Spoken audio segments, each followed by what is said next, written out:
a person below the age of maturity, and that is defined in Sharia, and it's not too far away from jurisdictional legal requirements of any country. I mean, you can't buy and sell with a minor in any country mostly. Sanity. Remember, when we say sanity, is having a sound mind at the time of the sale, at the time of entering contract. If somebody entered the contract, was sane at the time, but later on became insane, that's different.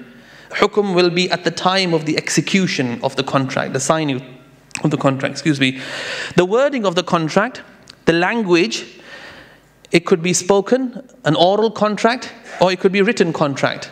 So it doesn't have to be always a written form. And this is why it's important, if you ever take a matter to court for litigation, some people say to me, oh, I can't sue this person, or I can't litigate because I have no formal document or a contract. No.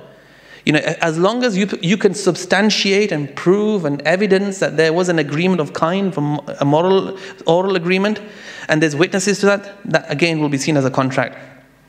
Subject matter of the contract has three basic pillars. It should be property of value, right? A property of value. So you can't sell something which has no value at all. If you've got some stones on the road and I can't pick those up and sell them to you, or some bricks which have no value, can be owned. Should be something that is ownable, right? That can have title and ownership risk attached to it. Should not be under another's rights and restrictions. So I can't sell to Dr. Imran something that is not even in I have no right, no control, no possession, or there are certain restrictions. What do we mean by restrictions? Simple example, in today's financial industry, there are charges, fixed charge, floating charge, liens. Now they can restrict a party from selling, assigning, novating contracts. Novation, assignment, any of that cannot happen. So that's a restriction. Right, I won't read through too much of this, but this is Islamic law is as it says here, is expressed as not just only a general theory. We're not talking about just some kind of legal theory of contract, but we're talking about clear rules and regulations. Justice Taqi Usmani in the morning session mentioned that Islam brings broad principles. And from the broad principles we have derived, the jurists over the centuries have derived various rules, and those rulings and rules have now become almost a precedent system, if you like. Those of you who are lawyers will know that an English common law system is a system of precedence, as opposed to the American system, which is codified. Right? So if you like to look at Sharia law, it's more closer to the English common law system in terms of precedent building and lack of a code. Because if you have a code, a written legal system, yes, you might feel that you have certainty, but there is rigidity. It is rigid. Whatever's there written, you can only practice that. Whereas Islam has evolved, right, according to the urf and the practices of the time. Al-ma'ruf kal-mashrut. What is there in the urf becomes part of the contractual conditions. So anyway, that's that. And there's different types of sales in there. The law of sale is the closest thing to a law of contract. I mean, those of you who study Islamic law will know that, or English law, or Western law, or civil law, there is law of contract, there is law of tort, negligence. This is the closest thing, law of sale, to the law of contract, and is used as a prototype. Next. Dr. Imran mentioned, and the reason why I as a speaker, I always do this, I always mention previous speakers. Why? Because the audience can then see there's a trail, a linkage. We haven't just designed different presentations, they're all linked. The next speaker Farhan al-Haq Usmani, he will be applying what I'm talking about. So there's a thought process in this. Dr. Imran mentioned compensatory contracts. You can call them compensatory contracts, or you can call them contracts of exchange. Or you can call them contracts with consideration. The word consideration means value. What does it mean? Value. Not consideration in the dictionary meaning, I have considered this. No, consideration as in value. So when I buy this from say Brother Farhan, the bottle of water, he selling this bottle of water to me is his consideration to me, and me paying for that in exchange is my consideration. So exchange of considerations, or me compensating him and he compensating me. So that's why it's called compensatory contracts. Uqud al-mu'awada. Mu'awada comes from the word iwad. Those are sale and ijara. Sale as in normal buy and selling, ijara is leasing. The next type is non-compensatory, and I like to call these as unilateral. If you want to use legal terms for these two, in legal parlance, the first one is called bilateral contract, or multilateral contract, or contract of exchange. And the second type is known as unilateral contract, one-sided. Right? One-sided contract. Because the person who does a loan, this is from a Sharia point of view, a loan is given unilaterally. The moment I have an exchange, it becomes riba, which Dr. Imran mentioned. Right? A loan in Sharia is seen as qardul hasan, which is seen as benevolence. You do it for the sake of Allah, to help someone. You can't benefit from that. And also gift, hiba, is seen as a similar kind of unilateral contract. I don't have the time today. I mean, I give lectures as a visiting lecturer in Oxford and Cambridge. Those of you who want to YouTube that, you will find my lectures, alhamdulillah, on these subjects at top positions and according to lawyers and various audiences. How you turn a unilateral contract into a binding contract from a legal point of view and a Sharia point of view is a whole thesis, and I can speak at that some other point, inshallah. Valid conditions. There are 4 valid conditions. And I'll go through them as quick as I can. Number 1, a condition which is not against the contract, right? There's no point, I mean, it's a bit self-explanatory. You can't have a condition or a provision in a contract which actually isn't sitting right in the contract. So then it becomes valid. Otherwise, if a condition is there, that contract doesn't have to be just a financial contract. Even in a nikah, a marriage contract, you can't have a condition that you're only gonna be my wife for 5 months or such. It defeats the whole purpose of the contract. Next, and there's an example there you can see. I'm just going to go through the rules. I won't leave the examples for you to read. So if you want to read the example, you can read it there. Number 2, a condition which seems to be against the contract. Seems to be, yeah. On first reading, there's something called lateral reading of the contract. But in the market practice, and this is very important, see how flexible Sharia is? It doesn't just say you're rigid with the contract. It will then say, let's see how this is practiced in the industry, in the market. If the market practice is different, then it will not be void. Alhamdulillah, see how this is a blessing of Allah subhanahu wa ta'ala. Deen is actually a blessing. Inna deena yusr. Deen makes ease for you in your life. Anybody who complicates your life isn't deen, is using deen as an excuse. So anyway, that will not become void, provided, there's a proviso here, provided it does not go against the spirit and the teachings of Quran and Sunnah. And there's an example there of that. A third one is a condition that is against the contract and not in market practice, but it's in the favor of one of the parties. Yeah, or is in favor of the subject matter, that condition is void. An example there is given. You can see, if you fix a date every month that this will happen, sale, then it will be void. Last but not least, the 4th condition. By the way, these are not just the only 4 conditions. We just use these as a reference point. I mean, if you open the books of fiqh and fatawa, you'll find so much more detail. A 4th condition is which is against the contract, not in the market practice, and not in favor of any of the contracting parties, which happens not to be a void condition. That is an example given of it. That when A and B decide to give to charity a certain percentage of both of their subject matter and consideration upon completion. I mean, parties are free to do that. That's not something that's restricted. There's some void conditions and void contracts that will tell you there, in the contracting parties, how that happens. I will skip through this slide because of the time being short. We'll go straight into rules of sale. The definition of the Sharia is obviously, as I mentioned earlier, so I'll skip that, is an exchange of value for another value. Permissibility is there in Quran, as Dr. Imran mentioned, the ayah, أَحَلَّ اللَّهُ الْبَيْعَ وَحَرَّمَ الرِّبَى. I mean, I love reciting the Quran. You must have heard the recitation in the morning. Every time you recite that, it's not like any other language. Alhamdulillah. So Allah has made permissible for you bay', sale, trade, and has prohibited riba. It's not my topic today, but riba doesn't just mean loan and excess in return. Riba can come in any barter trade. Riba can come in any other forms. So keep your mind open about that. I mean, that's another topic on its own. Types of sale, this is important for you to pay attention to. There are 4 types of sales. A valid sale, a sale which is permissible under the Islamic law, bay' sahih. A sale which is void. Sharia doesn't even regard it as an existing sale. That is called bay' batil. And then the sale which actually does exist but is void because of some defect, something that is an inconsistency or a violation of the Sharia, that bay' becomes fasid. So make sure, some people interchangeably use those words, they shouldn't use those. Batil and fasid are 2 different things. And bay' which is disliked, and we'll go through the examples of those things now very quickly. I will not spend too much time on Bay' Sahih because I've kind of covered Bay' Sahih before, because we said there should be a contract in place. There should be a subject matter. So there should be something being sold. Right? If there's nothing being sold and you're speculating, Dr. Imran mentioned about all the Maysar types, even short selling, Sheikh Taqi was referring to in the market earlier, which has created financial crisis, the 2008.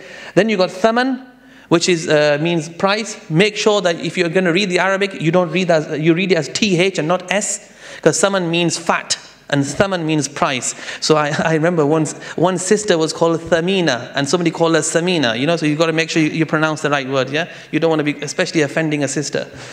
Possession or delivery, qabd. Yeah, you might hear the word qabd or qabza, it's the same thing. Possession or delivery, and we'll talk about these things in detail now. That is again for you in a diagram. So if you want to visualize that for a few seconds, how it looks, 4 key parts. And inshallah, if you have that in mind, the reason why it's important to put diagrams there, it creates a structure in our heads, and we know exactly where something sits. So those are the 4 key parts. Going back to the first one, we've said that it is a contract which is should include offer and acceptance, ijab and qubul. Right? And you hear the words ijab and qubul in marriage, you hear it in financial dealings. A party has to offer and a party has to accept. Don't confuse offer. If some shop has an advert in the shop window, that's not an offer. That is called in law, invitation to treat. You please come and make an offer. So don't say you offered and I've come and accepted. You know, we want to make sure that you don't get into a mess there. And offer acceptance can be done orally. Like I say, and remember we always use past tense here. Right? When you buy and sell, you use past tense. And same with nikah, you use past tense. Because past tense means completion of something, already done. It's certainty. So you never use the future or present tense. Implied is, we call it the word hukmi. And that could be why. Do you go to shops, supermarkets, or anywhere today, and every time pick up something from the shelf and go to the checkout and say, I am wanting to buy this from you, offer to buy, and the person has to accept? No. It's now market practice that you go and put something on the till and pay the money. It's a practice. You don't have to orally say something. That's also hukmi. Buyer and seller, they're known as muta'aqidain, the people who are doing the aqd. They must be sane and mature. We mentioned it before. The conditions of contract, the shara'it of the aqd, they're there. And these are quite important to look at. I mean, I don't have the time, but inshallah, when we have time, this is something that you should look at. Because even on the aeroplane, I was coming here on Turkish Airlines, coming from London. Somebody sat next to me, and he said, I buy from the 1960s and 70s, the old-fashioned designer clothes from America, and I stock it in the UK. Can I say to a person who wants to buy from me in the UK, pay me the money and then take it without even having done the trade? So these conditions are very important. Your sale and buy should not be contingent on something else. You should have 3 things if you can take away from me here today. Existence, wujud, milkiyah, ownership, and possession. If you don't have any of these, the sale will not take place. You know, in a very short summary I'm giving you on the hand, I mean, these are all detailed conditions we can go through. The sale must be immediate. And then you see, look at this. It should be existing, it should be valuable, usable, capable of ownership. We've discovered this. Capable of delivery and possession. If something can't be delivered, can't be possessed, then obviously it's going to have a problem. When I say deliver and possession, we don't mean physical delivery always. It could be constructive as well. So if I buy or sell, let's say, I don't know, a motorbike or a boat to you, and I've sold it to you and I've given you access to a storehouse where it's kept, and you have the freedom to go and pick it up, that is known as constructive delivery, constructive possession. So it doesn't have to be physical. And Dr. Imran mentioned something about being specified and quantified. It has to be identifiable. We don't want to create uncertainty and gharar by saying, oh yes, I'm selling this to you, but you don't even know which currency is being used, how much is the total amount, what are we selling it for? And seller must have title and risk. This is where some of Islamic banking has had problems, and people have asked questions. Is the person who is doing this murabaha deal with you actually taking title, ownership, risk? If they're not, then it will fail. Make sure title is there. Price, we've just talked about that. It has to be quantifiable, ma'loom, meaning you should, for example, know what the currency is being used, what amount we're talking about. It should be ascertainable, it should be specified. So we should say, this is the total amount, this will be the amount we're selling it for. You cannot just give range, or you can't say, if you buy now, it'll be this much, if you buy in 2 months' time, it'll be that much, because there's uncertainty. And Prophet ﷺ has forbidden us directly from bay'ul gharar.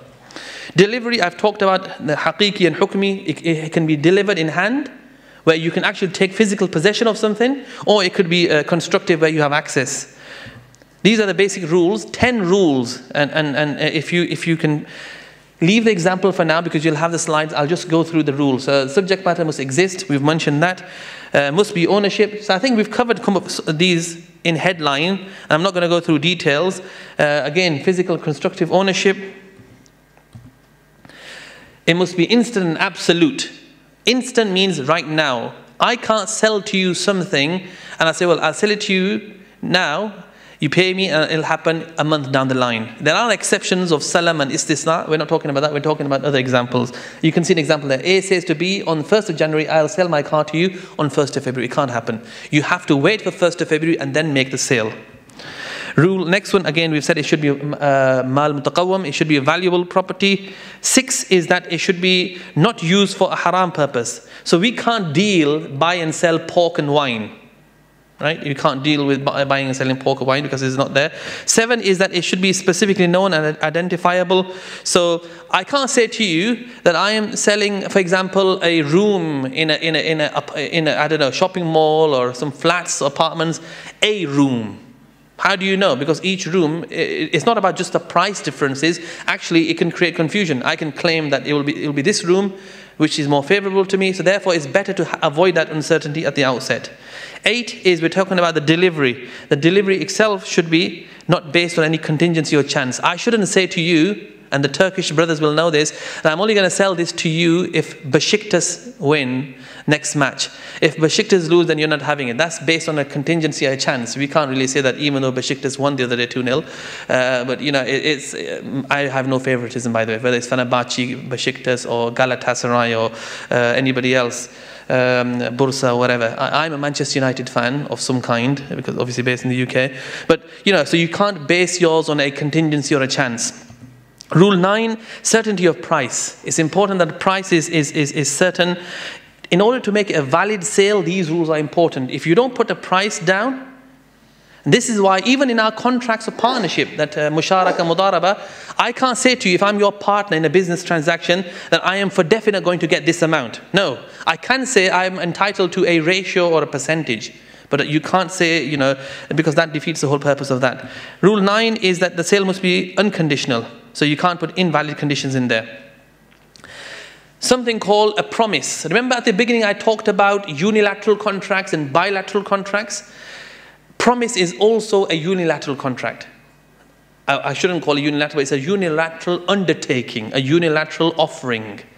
So hiba, gift, loan, and also a promise. And this is sometimes called a purchase deed or a sale deed, or these are words that we use sometimes, yeah? So there's a difference is that the promise is not binding, the promise is not bilateral, and the promise is done without any exchange of value. How do you turn a promise into a binding? Well, under law, normal law, not Sharia law, you draft it under a deed poll. Deed poll, P-O-L-L. If you draft a promise and undertaking under a deed poll, it becomes binding in the country's law. And in Sharia, we even have Ibn Shubruma's qawl of Maliki school, which is practiced today, which makes a unilateral undertaking binding. Anyway, that's that. There's exceptions to that rule that we've mentioned. Those rules we mentioned before, that there has to be existence, there has to be ownership, and all of those things. There are 2 exceptions to it, and they're called bay'u salam, and also known as istisna. You know, and we will go through that in a bit. So, and we've spoken about the valid sale. Let's go to the modes of finance. How much time do I have? 5 minutes. Oof. Imagine talking to someone about modes of finance in 5 minutes. Allahu a'lam. I mean, may Allah help me and help you. Inshallah, at least you have access later on to this, because when Dr. Imran was speaking about each one, you know, you can tell there's so much depth required here. I'm not talking about technicalities. I'm even talking about the basics.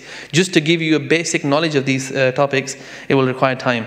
Anyway, sale, mashallah, you have books written by Dr. Imran Usmani and his father, Justice Taqi Usmani, which I would encourage everybody to buy and read, because they give you background. You can't understand things in just one lesson or one presentation. So sale-based modes of finance are murabaha, which is a cost-plus finance. Salam, again, another one, istisna. Tijara here is a term used in Pakistan. Tijara doesn't mean trade here. It just means general bay' mutlaq. Any general sale is called tijara. In Pakistan, they call tijara, and some people, even parts of Pakistan, they even call it karobar, right? So these are words that you use. I'm sure you can have your own word. So that's been put there. Then you have lease-based modes of finance. We have ijara and diminishing musharaka. Musharaka actually is not a lease type, but the reason why we are putting it here, diminishing musharaka, it actually, when it's done in a home purchase plan, it is coupled with an ijara.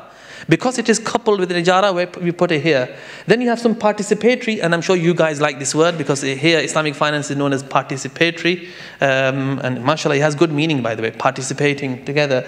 There's two types, musharaka and mudaraba. Then those that are based on services. So we're talking about wakala. And the second was a misspelling there, it should be wakala again, al-istithmar, which we will talk about in a bit.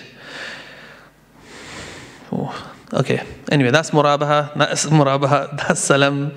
I won't be able to do it. I'm sorry, not in 5 minutes. Salam, istisna, ijara, diminishing musharaka, running musharaka. Let me tell you one thing, right? Sorry, I know you saw it. It's like magic. Now you see it, now you don't. You can also share a presentation. Yeah, you'll get the presentations. But let me give you an overview, right? A normal murabaha is buying something. If you have a need to buy something and you don't have the money to buy it, rather than going to a bank, a conventional bank, and borrowing money and paying excess riba on it, you ask an Islamic bank to buy that. They will buy it from a supplier and sell it to you on deferred term basis. And Sharia allows time value of money in a credit sale. Doesn't allow time value of money in a normal credit debt. Remember that. Some people confuse these words. They think credit sale is different. Right? When we say debt is not allowed in Sharia, that doesn't mean any kind of debt. Even ijara creates debt. Right? Debt means owing something, because clearly installments are going to be paid, rental are going to be paid in installments. So we've got to be careful. So that's what Sharia allows you, time value of money, when there is a credit sale.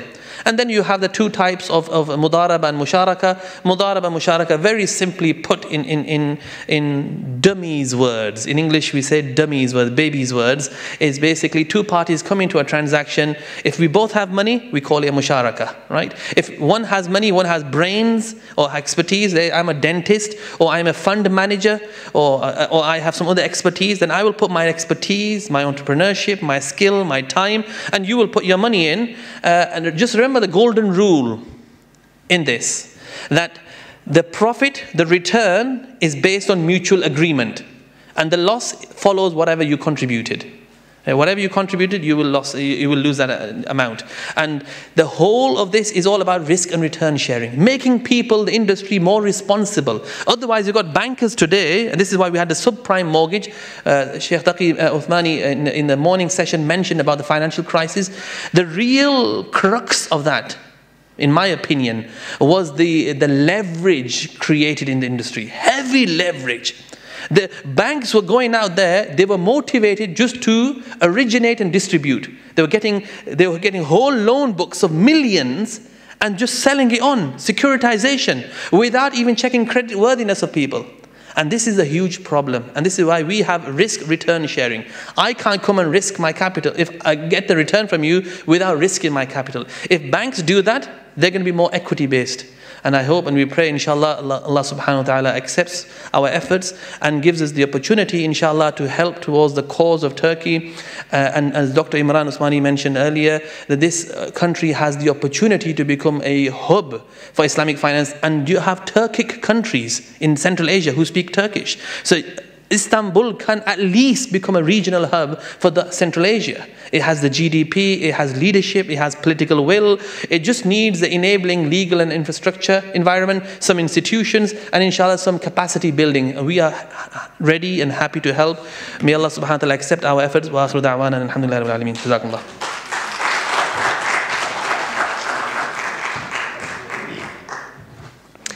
Thank you, Sheikh Bilal Khan. And I do hope we will have, maybe later on in the future, another conference where you have more time, inshallah. Now I would like to invite Farhan Osmani, Mr. Farhan Osmani, to speak on the application of Islamic modes of finance in corporate, SME and consumer financing, and treasury operations of an Islamic bank. The stage is yours.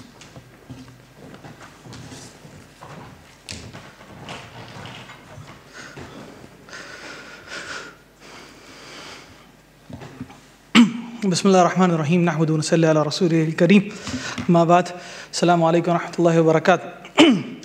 Well, because of the time limitations and after such a great lunch by Brother Chanel and the team, it's always very difficult to sum things up. And honestly speaking, I don't know much about the soccer clubs like Brother Bilal said, but one thing I do know, that whenever Turkish team play in any international event, the whole Pakistan nation is behind them and support them like our own team. So the Turkish team is Pakistan's team in international events. So inshallah, in this session, we'll be discussing the application of Islamic modes of finance, the briefing of which Brother Bilal has just mentioned. These are the modes.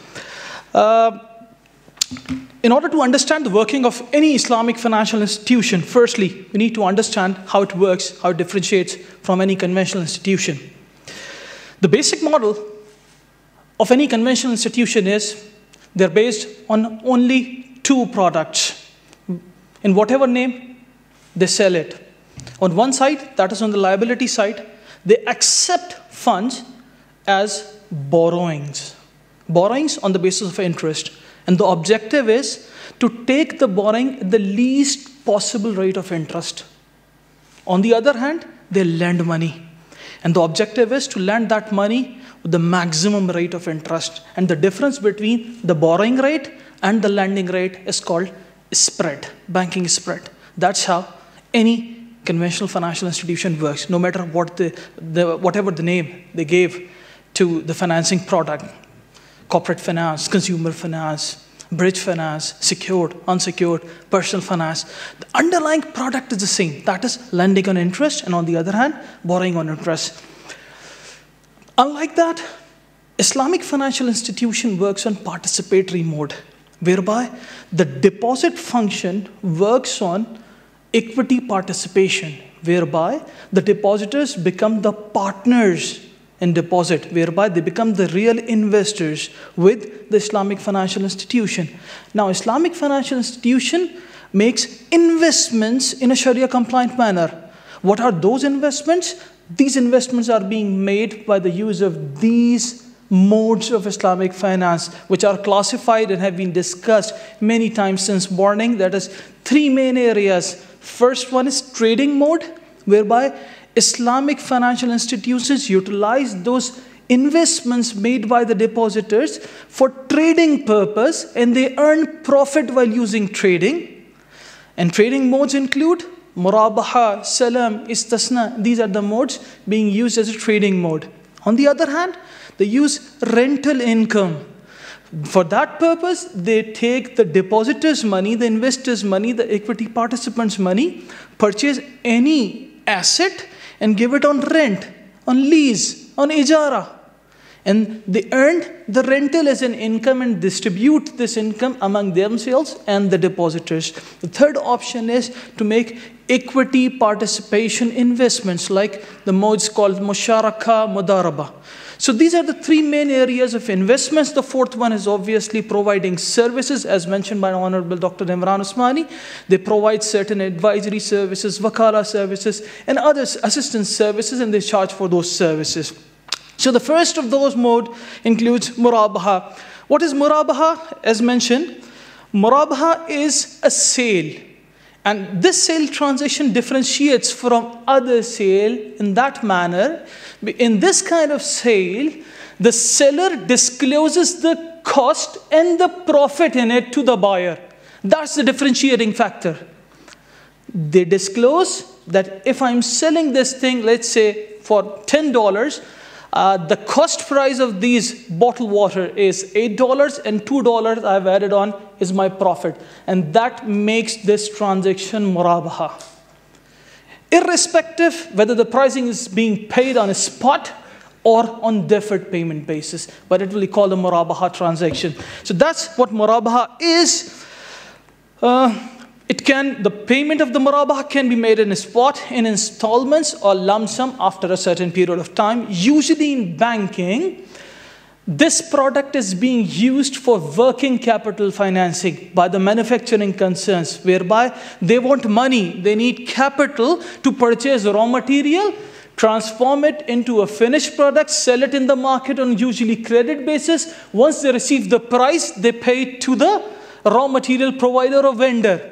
So this mode, through utilization of this mode, Islamic bank procure those raw material for the manufacturing concerns themselves, add a profit to it, which is being disclosed to the buyer, and then sell it, usually on deferred payment basis. That's how murabaha is being used.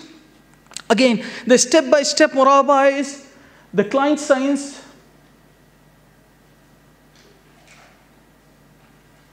Do you have a pointer in? Pointer? Yes, on next time. Okay. The client and bank signs an agreement to enter into a murabaha, which is an MOU, which is a journal agreement whereby the client and bank enters into an arrangement. It's not any sale transaction executed yet, but it's just a journal understanding whereby both the parties agree that during the course of period, let's say for 1 year, we'll be executing murabaha transaction based on these terms and conditions. After that, once client makes a request to purchase any specific thing. For instance, if we talk about any textile mill, whereby textile mill is in need of raw material of cotton. That is, they require cotton. They need financing for purchasing cotton during the season. Once the cotton is being purchased, they will be, making a yarn out of it. Then they'll be producing gray fabric, and out of that fabric, they'll color it. They'll transform it into a garment, and they may export it. That's the whole cycle. And after that, they'll receive the compensation for it or the price for the export. Now, the customer makes a request to the bank that I need this cotton with this specification. The bank needs to purchase those cotton as per the specification mentioned by the client. There are two options to it. In fact, three options to it. First one is bank themselves purchase that cotton from the market. But the challenge is bankers are not an expert in purchasing everything. This is one of the challenges. Second one is they may appoint any third party who are expert in purchasing the cotton. That is quite possible, but it will increase the cost. The third option is to appoint our customer, usually as our agent, to procure those goods on bank's behalf. So usually agency agreement is being executed whereby customer purchases those goods on bank's behalf, declares it to the bank that on your behalf, I've purchased or procured this cotton for you, the bank, the Islamic bank, and I haven't consumed it. Once the bank takes possession, takes ownership of those goods, then it means real ownership, not just on documents, real ownership. They're supposed to take all the related risk and rewards related to that commodity. Subsequently, they sell it to the end customer, the garment exporter, on a cost plus profit basis. And later on, usually it's a deferred payment arrangement whereby after the while, let's say 2, 3 months, 4 months, the customer pays back the price. That's how you conclude murabaha transaction. Murabaha can be applied for purchase of raw material, for meeting working capital requirements. It can be used as a medium to long-term product, financing product. Also, trade finance products can be financed through using mode of murabaha. There are certain issues in murabaha. For instance, while executing murabaha, using murabaha transaction, we need to make sure that the subject matter that is being traded should be used for halal purpose. Timing of order form, that is, each document has in itself its importance, especially regarding the timings. For instance, whenever the customer is being sold those commodities, it should be present, physically existent, and it should be in the ownership of the bank. These are the general rules of sale and contract that we have just learned. Mode of payment to supplier, they have dual options. Either we can make direct payments or indirect payments, but it is preferred to make direct payments to the vendor, so that if we pay to our agent directly, the agent may use those funds for any other purpose. So it is preferred that we pay directly to our vendors. Credit payment to suppliers, we need to learn that on what terms our client is purchasing or procuring goods from the vendors. There is quite a chance that in industry there is a trend that the manufacturer usually buys cotton or raw material on credit basis, but he comes to the bank and says, okay, I need it in advance. So he may get the funds for utilizing for some other purpose. So we need to be careful of that as well. Self-made purchase evidences, all the evidences related to purchases and procurement needs to be evaluated for their genuineness. Rollover in murabaha, which means murabaha should be used, the money that is being paid for purchasing of murabaha goods should only be used for purchasing murabaha goods, should not be used for paying older murabaha price. Profit recognition, profit can be recognized at any point in time. It can be while executing the sale transaction, because it's not a lending transaction whereby whenever the funds are being in any conventional finance, whenever the funds are being disbursed to the client, the bank starts recognizing their income, markup immediately after disbursement. But in that case, as it's a sale transaction, once the funds are disbursed to the client as agent or to the vendor, no profit can be recognized as no sale has taken place yet. The profit can only be recognized once actual sale takes place, which is when offer and acceptance is being executed between the client and the bank. It's important the training of customers as well as the bank staff that is dealing with the murabaha transaction, because it's a two-way process and both the parties are part of the contract, so both of them should know the details regarding the contract. Process of murabaha differ from product to product. We need to understand the process because we are traders in this case, not just a money lender or dealer in papers only as an Islamic financial institution. We need to learn how to execute murabaha for different products. For instance, some products are very sensitive regarding timings. For instance, if we do murabaha for petroleum products, there must be a different process flow of petroleum products as compared to the process flow for cotton. Similarly, there is an ijara, rental product. Ijara means to give something on rent. Ijara is used literally for two purposes. It means to employ the services of a person on wages. It's called ijaratul ashkhas. The other one is the ijara related to use of the machinery, equipments, or in economics we use the term land. So it can be used for that purpose as well. Ijara is an Islamic alternate of leasing. Leasing backed by an acceptable contract is an acceptable transaction under Sharia, which means to give something on rent for right purpose through the use of right contract under right terms. It is absolutely halal under Sharia, and taking rent is absolutely halal. So usually this mode is being used. There are key differences to it. That is, in conventional leasing, unilaterally, any amendment can be made by the lessor in the agreement. But in ijara case, because of the balance being given to us by Sharia, we cannot do that. I mean, once the rent is being decided, it cannot be unilaterally changed. On the other hand, unless there is any misconduct on part of any party, the other doesn't have the right to terminate the agreement unilaterally. On the other hand, in order to avoid uncertainty, gharar, which may lead to a dispute, it is necessary to at least fix the rent of an immediately next period, which can be a single day, which can be a week, which can be a month, which can be an year. But it's necessary to have rent of any future period decided in advance under Sharia to avoid gharar. Process of ijara is the customer approaches the bank with the request for financing and enters into a promise to lease agreement. The promise is different from actual contract in the sense that no ownership takes place in promise. No transfer of ownership takes place in promise, while in actual agreement, the usufruct is transferred from the lessor towards the lessee. Now, the objective of entering into this promise is to make sure that in case customer backs off and the banks incurs any expense on buying the ijara asset, and in case customer backs off and doesn't utilize that product, the bank may sell that product out in the market.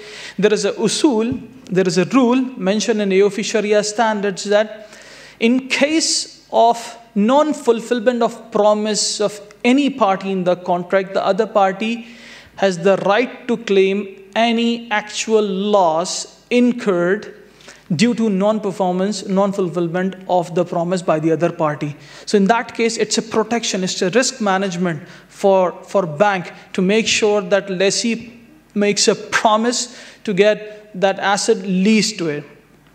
On the other hand, once a promise being made, the bank purchases those assets, and then bank makes the payment to the vendor directly and owns the asset.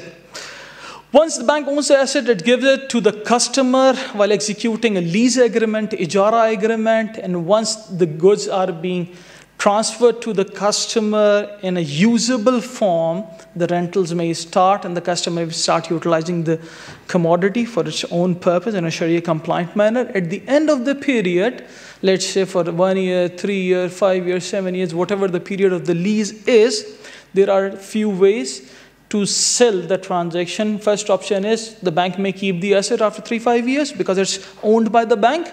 On the other hand, usually the customer enters into that ijara or leasing transaction just to own that asset. So from that perspective, one option is that bank gives this asset to the customer as a gift because he has performed well while paying all the rents on time.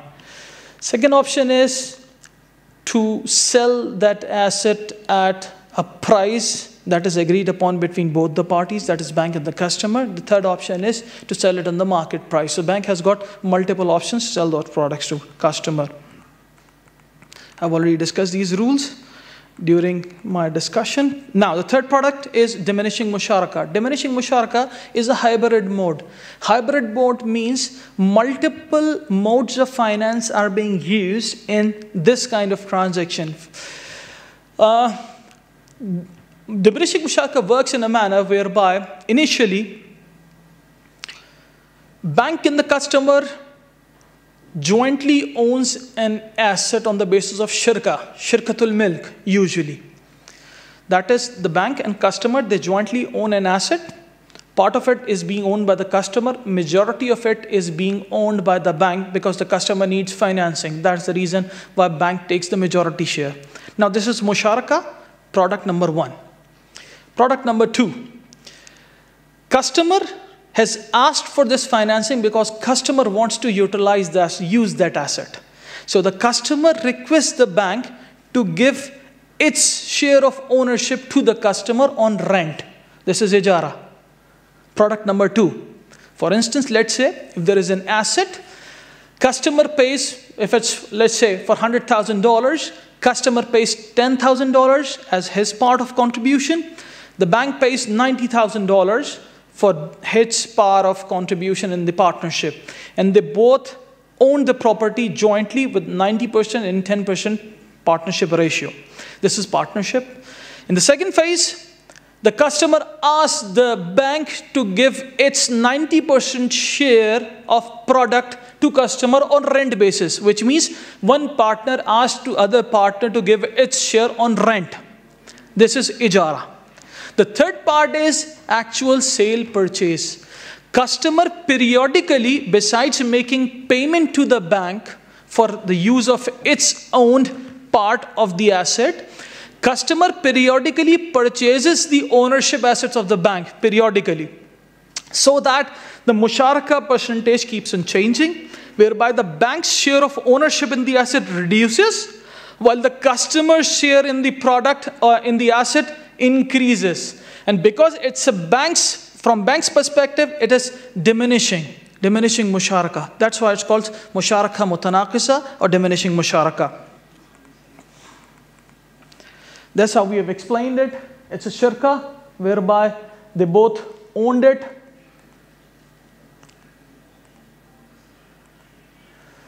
See, let's say client makes 10% contribution, the bank pays 90%. They all jointly own the house. 10% ownership is with the client, while 90% is being owned by the bank. Now, customer is asked for bank's share to be leased to customer and to be used by, because this house is being, let's say, if customer has asked for this financing to use this house for itself. Now, he takes it on lease, and secondly, he pays payment of rent to the bank. Thirdly, later on, customer periodically purchases the asset share till he owns it completely.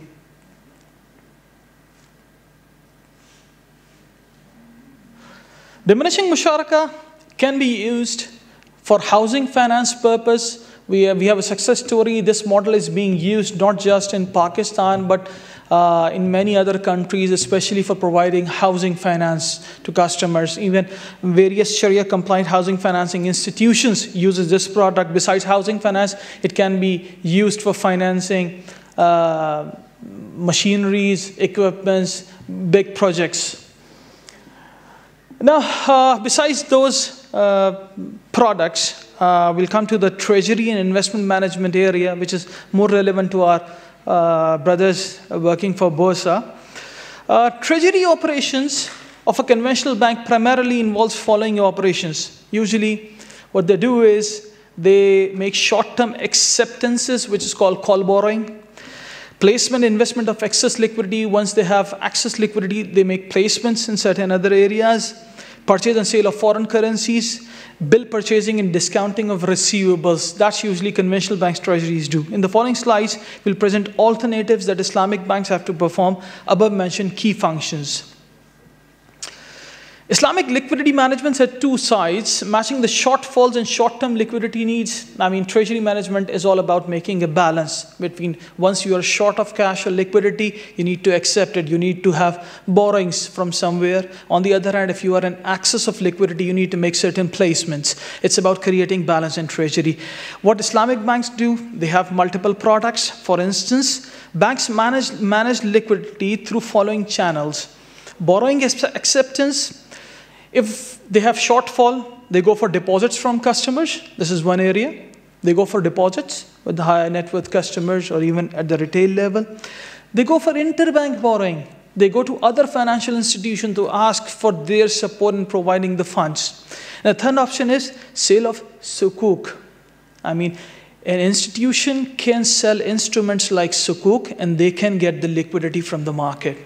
On the other hand, while making investments, the Islamic bank can do interbank placements, which means they can place their funds with other Islamic financial institutions. On the other hand, they can make investment in nostro accounts, you know, the international accounts being maintained by the banks to do international trade payments. These are called nostro accounts. So they can place their funds, excess funds, especially of foreign currency funds in the nostro accounts in a Sharia-compliant manner. The third option is investment in sukuk, whereby if any institution has issued sukuk are Sharia-compliant instruments, certificates, securities. They make placements, they make investment in those sukuk and earn profits on it. Now we talk about acceptance. Interbank acceptance in case of shortfall. Once the bank or any Islamic financial institution face a shortage of funds, they go for interbank to make acceptance from any other Sharia compliant institution by using the following modes. First one is musharaka, the other one is mudaraba, the third one is wakala. The basic difference between these three models is that in musharaka or mudaraba, what they do is they make a separate pool of funds whereby the other Islamic financial institution makes placement. Firstly, we need to understand why any institution is usually come across with the shortage of funds. First reason, the biggest reason is huge withdrawal of deposits. If the depositors withdraws their funds, because at any given time, at the end of the day, any financial institution must have their liabilities matched with equities, with assets. So assets and liabilities must match at any given day. Now, if that's not the case, because of excess withdrawal, they need to, balance it. And for that balancing purpose, they go for other financial institution. The second reason is if they come up with any huge financing opportunity, whereby if a client comes up with a request for big murabaha token size, or a big diminishing musharaka, or a big ijara. So for that purpose, if the financial institution is short of funds, then they may book this asset and they may seek assistance from other financial institution to bridge in that financing gap through interbank acceptance. Now from that perspective, what they do is they create a pool. In that pool, they make their own investment and they ask the other Islamic financial institution to make investment as partners, and from that money, they book either murabaha, ijara, or diminishing musharaka, or any other asset. And out of that return, they share it between themselves. That's how interbank musharaka works. On the other hand, if we call it mudaraba, mudaraba is a kind of partnership whereby only one partner make investment, the other partner contributes through services, skills, and expertise. If we do interbank mudaraba, what we do is we create a pool whereby all the funds are being invested by the other financial institution. The Islamic banks contributes through providing its expert advice and expert working and services, and they invested in irjara, in murabaha, in diminishing musharaka, and whatever the returns come out of it, they share it in a pre-agreed profit-sharing ratio. So that's how they do musharaka, mudaraba. In wakala case, they act as agent for the investor institution. Now the fourth option is commodity muraba for Islamic and conventional bank. This is very important area, especially most relevant to our Borsa Istanbul friends. How commodity murabaha can be used and replicated here in Istanbul, Borsa Istanbul. Usually, as you all know, in Islamic finance, whether it's a shortage of funds or excess of funds, whether you want to borrow funds or we want to place funds, we need to make a trade. We need to sell something, we need to provide services, and we need to seek compensation of price of it, rather than lending money and based on that lending, getting the funds over and above the principal amount as an interest. We cannot do that. This is not an option for Islamic bank. So for that purpose, in order to make any such transaction viable and Sharia compliant, what they do is Islamic financial institution make use of the commodities that are available in any structured market, like London Metal Exchange, like DMCC in Dubai, like Borsa Malaysia, and now just recently launched a Sharia compliant commodity trading platform at Pakistan Mercantile Exchange in Pakistan. Now, if you have a real commodities at exchange, real commodities, these commodities can be used through a Sharia compliant commodity trading platform for the use of Islamic financial institution to trade between themselves. So what they do is, for instance, if there are two institutions, one is in excess of cash and liquidity, let's assume its name is Bank A. The other institution, let's say, which is short of funds, Bank B. Now, they do not have any other option, but if they come up, and we have a platform here at Borsa Istanbul that can provide them with the commodity, Sharia compliant commodity trading platform.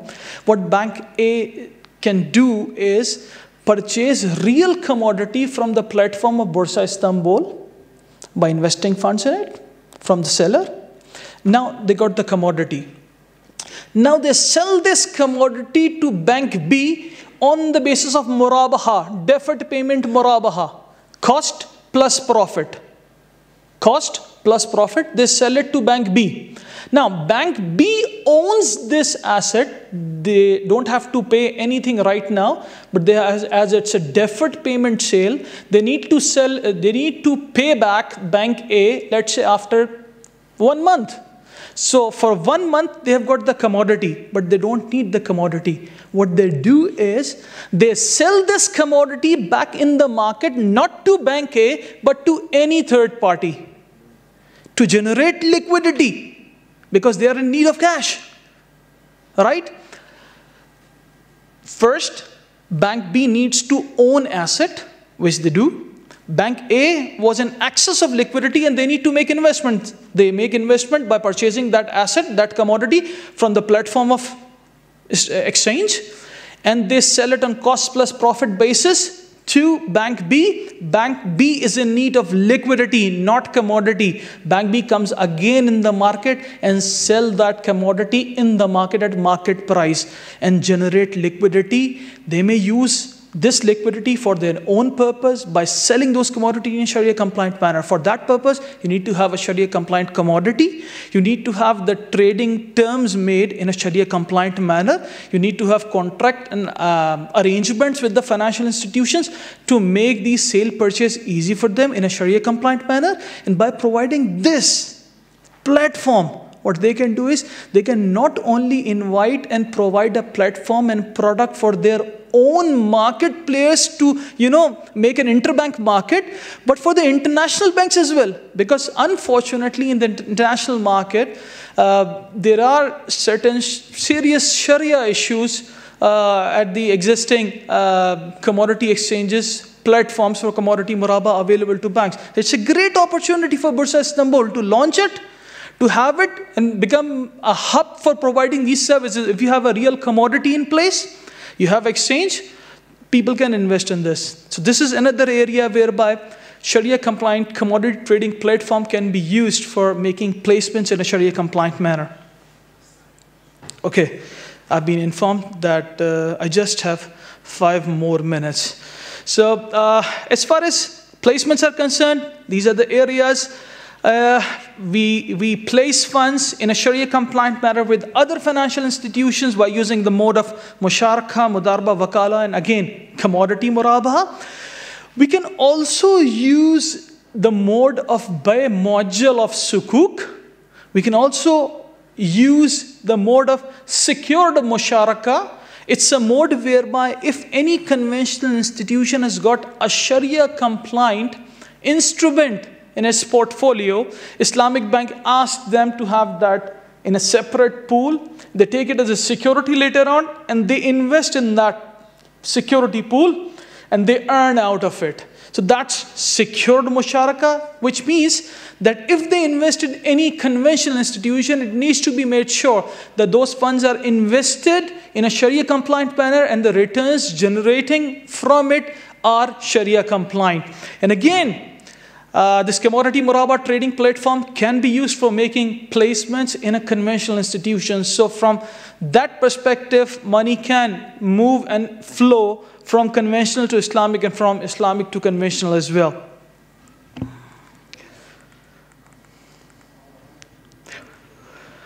In bay module of sukuk, the product structure is that it's a deferred payment, but the underlying product used by 2 financial institutions is sukuk.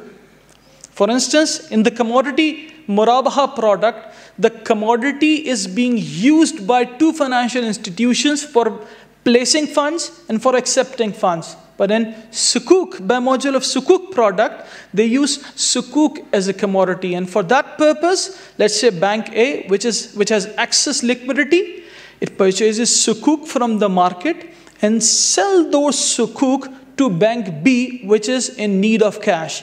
Then subsequently, Bank B sells those sukuk in the market to generate liquidity. But from Sharia perspective, we need to make sure the kind of sukuk that we are buying and selling. And further, we need to make sure to avoid buyback of those sukuk. I mean, it's not the case whereby we can execute a repo transaction in conventional terms. We cannot do that because buyback, ba'ina, is not allowed under Sharia. So we need to make sure that these sukuk are being purchased from the market, and once Bank B comes back in the market to sell those sukuk, it should sell it to anybody other than Bank A. So we need to avoid that in order to make these transactions Sharia compliant.